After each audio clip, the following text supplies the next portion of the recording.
Olá, seja bem-vindo a mais um vídeo do canal.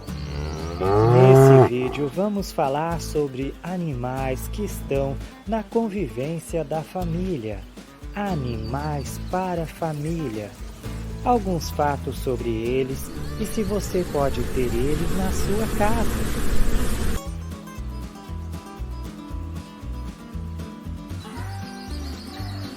Vaca. A vaca precisa de bastante espaço.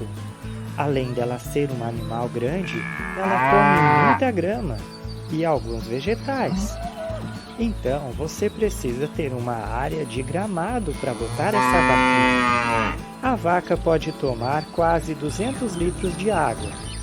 Uma vaca de 600 quilos pode comer cerca de 18 quilos de alimento. Uma vaca produz em média 5 litros de leite. Em alguns casos, ela pode até mesmo produzir 10 litros de leite.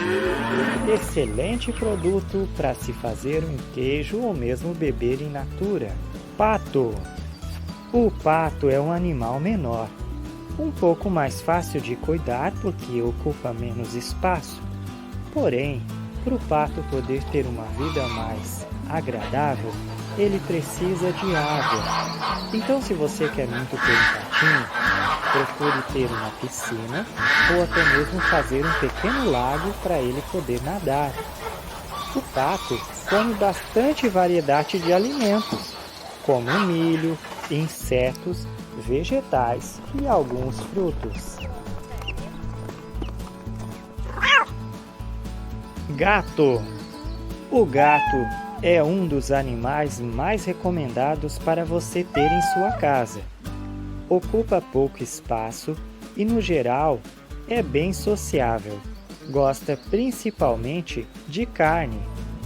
Então seria bom uma ração com bastante proteínas para poder ser mais saudável para o seu gato.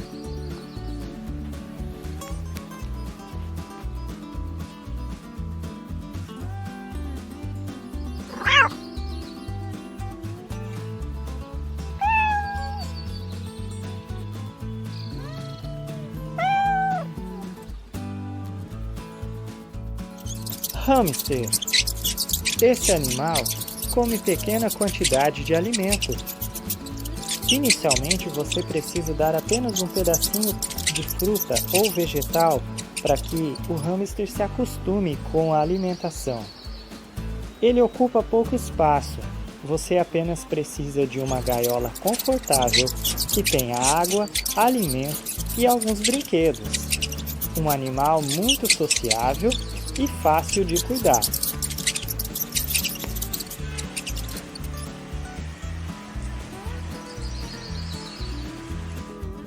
E aí, já decidiu qual animal quer ter? Escreva nos comentários aqui abaixo. Não esqueça de dar o seu like, curtir, se inscrever no canal e ative as notificações.